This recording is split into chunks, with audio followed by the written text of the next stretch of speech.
साथ जो पड़ोस के साथ उतरे, मैं आपका पुनः धन्यवाद करता हूँ। सम्मानित साथियों, ये वो धरती है जहाँ से जिस धरती ने बीमारी को जन्म दिया।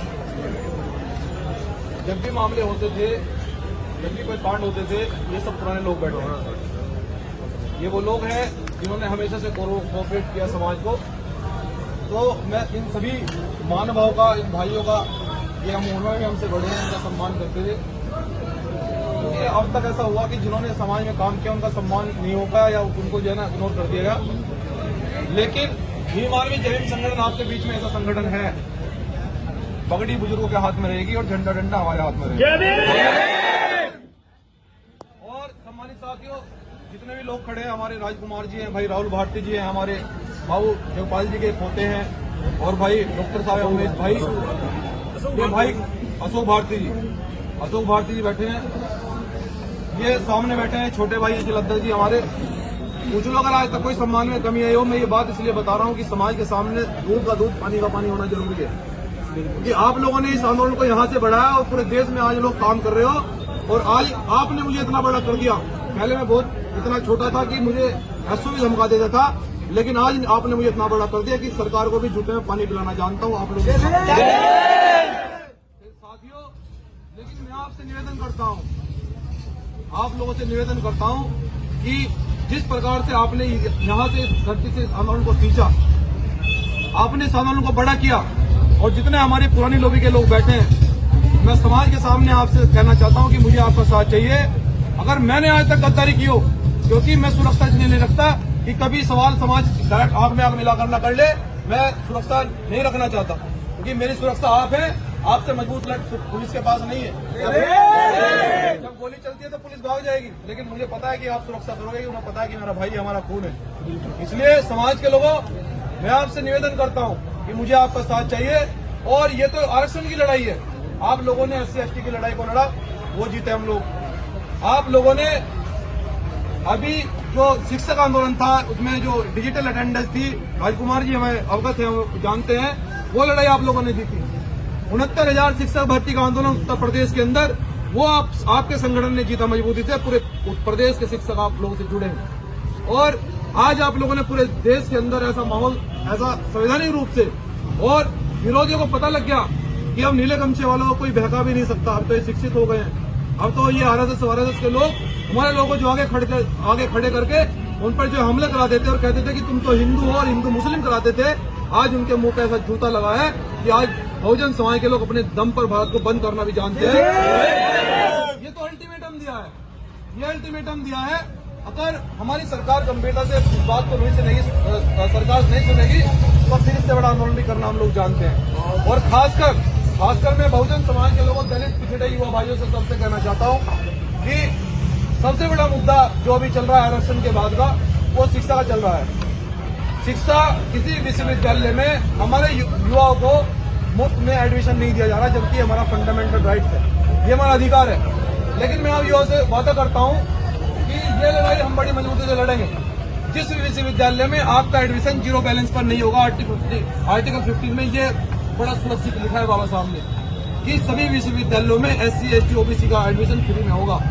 जो विश्वविद्यालय आपसे फीस मांगे, उस विश्वविद्यालय में हमारे जिलाध्यक्ष जी या जिले के लोग ताला लगाने का काम 1 घंटे में करेंगे, कोई फीस नहीं देनी है। और अगर फीस मांगेगा तो DM साहब से हमारे जिलाध्यक्ष जी बात करेंगे कि जिलाधिकारी जी, इनको कानून बताओ, अगर नहीं पता है तो इस विश्वविद्यालय को बंद करवाओ, कानून पूरी तरह से लागू करो, हम फीस नहीं देंगे।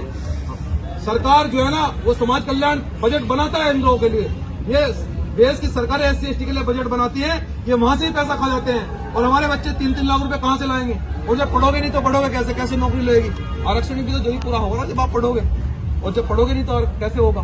तो इसलिए मैं आप लोगों से कहना चाहता हूँ, और ये जो हमारी पूरी पुरानी करीम बैठी है, और ये जो हमारे जो बाबू जगपाल जी के पोते बैठे हैं, मैं भाई आप परिवार से वादा करता हूँ, मैंने पहले ही वादा किया था कि कोई सम्मान में कमी नहीं आने देंगे। हमेशा सम्मान किया जाएगा, उनकी विचारधारा को हम जिम्मेदारी लेते हैं कि उनकी विचारधारा को आगे बढ़ाया जाएगा। हमें पता है वो ईमानदारी से उन्होंने लड़ाई लड़ी, और हम इसका प्रचार भी करेंगे, इस लड़ाई को आगे बढ़ाएंगे। लेकिन मुझे आपका साथ चाहिए, आपके हाथ मुझे चाहिए, मेरे सर पे आपका हाथ होना जरूरी है।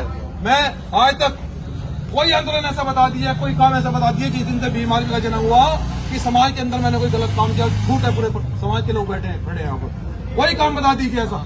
इसलिए जब मैं ईमानदारी से काम कर रहा हूँ, क्योंकि मेरा जो उद्देश्य है वो समाज को अधिकार दिलाना है, आगे सत्ता शासन तक जाएंगे हम लोग। और अब कोई लाठी ऐसी नहीं बनेगी जो आप लोगों पर चलेगी। अब पूरे प्रदेश में ये तो हमारा गढ़ है, ये तो घर है हमारा, लेकिन राजस्थान जैसे में भी अब कोई लाठी ऐसी नहीं बन रही है जो हमारे लोगों पर चलेगा। बन रही है तो फिर उसका मुंहतोड़ जवाब दिया जा रहा है। जिस प्रकार से हमारे लोगों को पहले गुंडा बदमाशी के दम पर धमका डरा दिया जाता था, मैं आपसे इशारों से कहना चाहता हूँ कि आपसे बड़ी फिल्म नहीं है देश के अंदर। मैं विश्वास से कह रहा हूँ पूरा कि आपसे बड़ी फिल्म नहीं है देश के अंदर। मैं संविधान को भी मानता हूँ और भगत सिंह को मानता हूँ। जैसा कोई समाना चाहता है तो वो तय कर रहे। इसलिए साथियों, किसी व्यक्ति से घबराने की आवश्यकता नहीं है, किसी अधिकारी से डरने की आवश्यकता नहीं है, किसी सरकार के अधिकारी से या सरकार के नेता से घबराने की आवश्यकता नहीं है। केवल हमारा एक ही मकसद है कि भाई हमारा अधिकार दे दो, आरक्षित सीटें खाली करनी पड़ेगी, विद्यालय में फीस नहीं देंगे, लेकिन अगर हमें कमजोर समझकर जो है ना उत्पीड़न किया जाएगा तो फिर झंडा डंडा आपका चलेगा, हम खड़े हैं। इसलिए आप लोगों ने आज इस आंदोलन को बड़ी मजबूत तरीके से आगे बढ़ाया भाई, आपका पुनः बहुत बहुत धन्यवाद। और एक बात और बताना चाहता हूँ कि जब कोई बात कह रहे हो, ये हमारे परिवार और समाज की बात है, जब अधिकारी खड़े हों तो शांति बनाए रखा हो।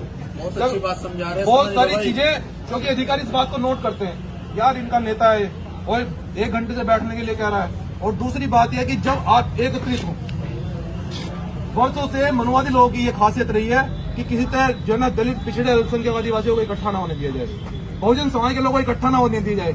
लेकिन आज आप इकट्ठा हुए, बहुत सारे लोगों ने क्या किया कि उस आंदोलन में घुस के तोड़फोड़ मचा दी। वो लोग ये चाहते हैं कि इनके आंदोलन को बदनाम कर दें और अधिकारी हमारे ऊपर ये ठप्पा लगा दे कि आप लोग तो दंगा करवाते हो। लेकिन आज आप लोगों ने बड़ी सूझबूझ का परिचय दिया।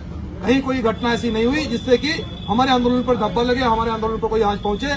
इसलिए साथियों, जब भी कोई आंदोलन करो, जब तक आप संवैधानिक दायरे में हैं, क्योंकि संविधान से बड़ी कोई ताकत नहीं है। डीएम साहब को, डीएम क्या सीएम को भी जनता से बड़ा कुछ नहीं होता। आप लोग, हमारे समाज के लोग अगर एक गांव से 10-10 लोग निकलकर रोड पर बैठ जाए, मैं कह रहा इस्तीफा ले लो मुख्यमंत्री से, आप मुख्यमंत्री इस्तीफा दे देंगे।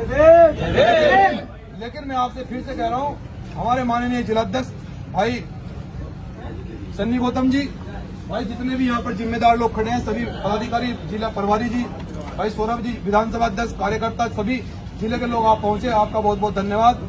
और आगे मेरे लायक जो भी आदेश होगा, मैं जब भी आप मुझे कहोगे कि इस लड़ाई को लड़ना है, मैं फिर से, राजकुमार भाई बैठे हैं, बहुत पुराने साथी हमारे, इन्होंने उस घड़ी में हमारा साथ दिया जिस समय हम जिंदगी मौत से लड़ रहे थे।